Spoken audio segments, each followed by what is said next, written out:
Hi friends, அஸ்ஸலாமு அலைக்கும்.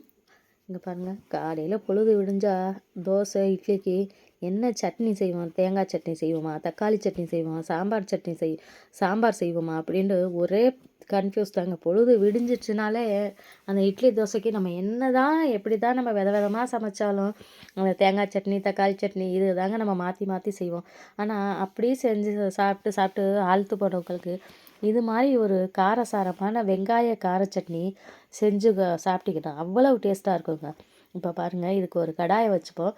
இதில் வந்து ஒரு சின்ன துண்டு பெருங்காயத்தை போட்டு நல்லா வறுத்து எடுத்துப்போம். நான் என்ன இவ்வளோ பெருங்காயம் போடுறேன்னு நினைக்க வேணாம். நான் வந்து கொஞ்சம் அந்த சின்ன துண்டு 2 துண்டு இருக்குது பாருங்கள், இந்த பெரிய துண்டை வறுத்து எடுத்து வச்சுருவேன். இந்த சின்ன துண்டு 2 தான் வந்து நான் சட்னிக்கு போட போகிறேன். இது வறுக்கையில் ஒரு தான் அடுத்து வந்து பெருங்காயம் தேவைப்படுங்க, அப்பப்போ வறுத்துட்டே இருக்க வேணாம்ல. அதனால இப்போ மொத்தமாகவே நான் சேர்த்து வறுத்தரலாம் அப்படிங்கிறதுக்காக தான் நான் வறுக்கிறேங்க. இந்த பாருங்கள், அந்த பெரிய துண்டை வந்து நான் இதை எடுத்து வச்சுருவேன். இந்த சின்ன துண்டு 2ம் தான் நான் வந்து இப்போ சட்னிக்கு போகிறது. பாருங்கள், நல்லா வந்து நம்ம அப்படியே அந்த கட்டி பெருங்காயம் வந்து தூள் பெருங்காயமாக இருந்தாங்க நம்ம எண்ணெயில் போட்டதுனாலாம், நம்ம கட்டி பெருங்காயம் இந்த பாருங்கள் 2 சின்ன துண்டுகள் வறுத்து அப்படியே உப்பி வந்துருச்சு. இது இப்போ பெரிய கட்டியும் நல்லா வறுத்து உப்பி வருதுங்க. இதையும் நான் எடுத்து வச்சுப்பேன்.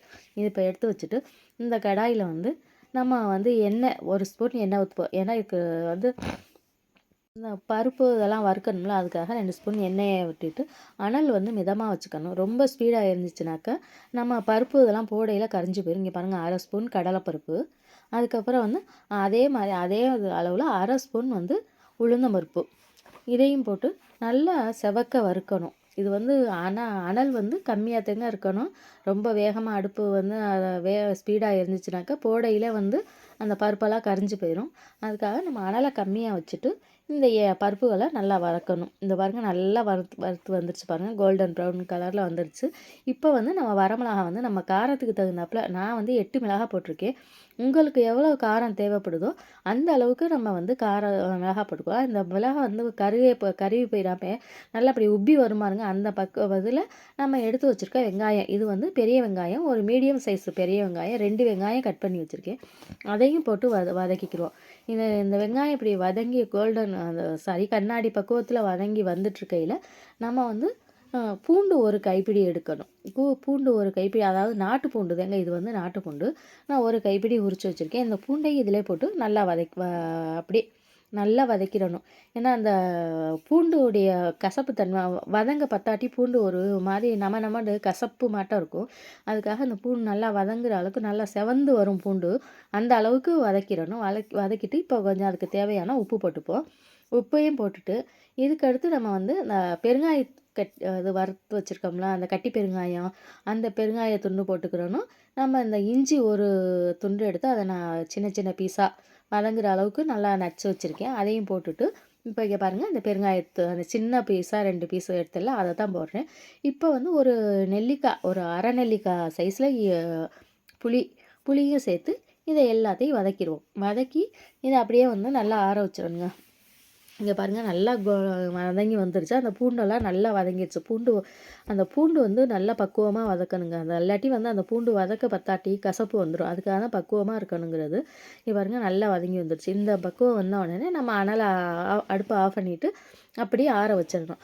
ஆற வச்சு நம்ம இப்போ இதை வந்து அப்படியே இந்த பாருங்கள், அதுக்கு கொஞ்சம் இனிப்பு சுவைக்காக அந்த கொஞ்சம் சின்ன துண்டு வெல்லம் போட்டு ஆற வச்சு இதை மிக்சியில் அடித்து எடுத்துகிட்டு வந்துடுவோம். இங்கே பாருங்கள், மிக்சியில் அரைச்சி எடுத்துகிட்டு வந்துட்டு இதை வந்து தாளிப்பு கொடுத்துருவோம். இதை தாளிக்கிறதுக்கு ஒரு தாளிப்பு கரண்டி வச்சு அதில் கொஞ்சமாக எண்ணெய் விட்டு கடுகு உளுந்தம் பருப்பு கருவேப்பிலை இதெல்லாம் போட்டு நம்ம தாளிச்சிடணுங்க. இங்கே பாருங்கள், நான் எண்ணெய் காஞ்ச உடனே கடுகு உளுந்தம் பருப்பு போட்டு அதுக்கப்புறம் வந்து கருவேப்பிலையும் போட்டு இதெல்லாம் தாளித்து எடுத்துட்டோம்னாக்கா தாளித்து ஊற்றிட்டு இந்த கார சட்னிக்கு வந்து இட்லியோ தோசை இதெல்லாம் சேர்த்து சாப்பிட, இட்லிக்கு தோசைக்கெலாம் சேர்த்து சாப்பிட்டோம்னா அவ்வளவு டேஸ்ட்டாக இருக்குங்க. ஆனால் நான் இன்றைக்கி வந்து இட்லி சுடலை. 4 இட்லி சாப்பிட்றவங்க கூட 8 இட்லி அல்லது 10 இட்லி சாப்பிடுவாங்க இந்த கார சட்னிக்கு. ஏன்னா இனிப்பு உப்பு காரம் புளிப்பு எல்லாமே கலந்துருக்கிறதுனால அவ்வளோ ஒரு வெங்காய கார சட்னி இது அவ்வளோ டேஸ்ட்டாக இருக்கும். இப்போ நான் தாளித்து எடுத்துகிட்டு இப்போ வந்து நான் இட்லி இல்லை, எங்கள் வீட்டில் தோசை தாங்க நான் ஊற்ற போகிறேன். இப்போ பாருங்கள், தோசைக்கல்லை எடுத்து அடுப்பில் வச்சுட்டு தோசை கல் சூடான உடனே ஃபஸ்ட்டு ஒரு தோசையை ஊற்றி எடுத்துடுவோம். பாருங்க. அப்படியே பேப்பர் ரோஸ்ட் மாட்டம் அந்த தோசைக்கும், இந்த கார சட்னிக்கும் சாப்பிட்டோம்னா காம்பினேஷன் அவ்வளவு டேஸ்ட்டா இருக்குங்க. அப்படி எத்தனை சாப்பிட்டாலும் பத்தாதுங்க. அந்த அளவுக்கு இருக்கும். அந்த கார சட்னியோ இப்போ பிளெயின் தோசை இது ஒரு தோசை பிளெயினாக ஊற்றிட்டு, அதுக்கு அடுத்தது முட்டை தோசை.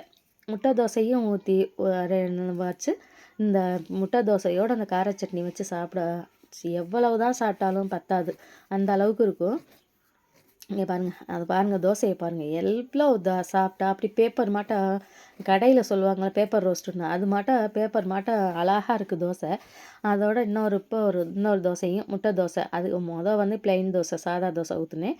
இப்போ வந்து முட்டை தோசை ஊற்ற போகிறேன். முட்டை தோசை ஊற்றி அப்படியே முட்டையை வந்து அப்படியே அந்த தோசை ஃபுல்லாகவே நல்லா பரப்பி விட்டுறணும். இந்த நம்ம வந்து கரண்டியை வச்சு அப்படியே கலக்கி விட்டு ஃபுல்லாகவே அந்த தோசை ஃபுல்லாகவே பரவி விட்டுட்டோம்னாக்கா, அந்த தோசை ஃபுல்லாக எங்குமே நல்லா முட்டையும் வெந்து வந்துடும்.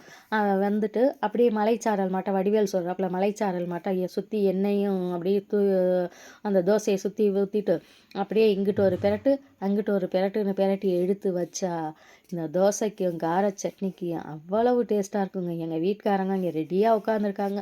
எப்போ நான் தோசை ரெடி ஆகிடுச்சான்னு கேட்டுக்கிட்டே உட்காந்துருக்காங்கங்க. இந்த எடுத்து கொண்டு போய் வச்சு சாப்பாடு கொடுக்க ரெடியாக உட்காந்துருக்காங்க. எடுத்து கொண்டு போய் கொடுக்க போகிறேன். இதே போல் வந்து நான் சொன்ன இதே போல் பக்குவத்தில் நீங்களும் அந்த கார சட்னி செஞ்சு தோசைக்கோ இட்லிக்கோ சேர்த்து சாப்பிட்டு பாருங்கள். இதோடைய சுவை எப்படி இருக்குது? அப்படியே சுவை தாங்க அள்ளுங்க. இதோடைய சுவை எப்படிங்கிறத எனக்கு கமெண்ட் பாக்ஸில் சொல்லுங்கள். ஏன்னா நீங்கள் போடுற ஒவ்வொரு கமெண்ட்டு தாங்க அடுத்தடுத்த வீடியோ கொடுக்குறதுக்கு எனக்கு மோட்டிவேஷனாக இருக்கும். இந்த வீடியோ உங்களுக்கு பிடிச்சிருந்தா எனக்கு சப்ஸ்கிரைப் பண்ணுங்கள், சப்போர்ட் பண்ணுங்கள். அப்படியே உங்கள் நண்பர்களுக்கு ஷேர் பண்ணுங்கள். அதிகமாக ஷேர் பண்ணி கொடுங்க. இங்கே பாருங்கள், எங்கள் கணவர் ரெடியாக உட்காந்துருக்காங்க. சட்னிக்கும் தோசைக்காகவும் ரெடியாக உட்காந்துருக்காங்கங்க. இதே போல் இன்னொரு அடுத்த பதிவில் உங்களை சந்திக்கிறேன். அஸ்ஸலாமு அலைக்கும்.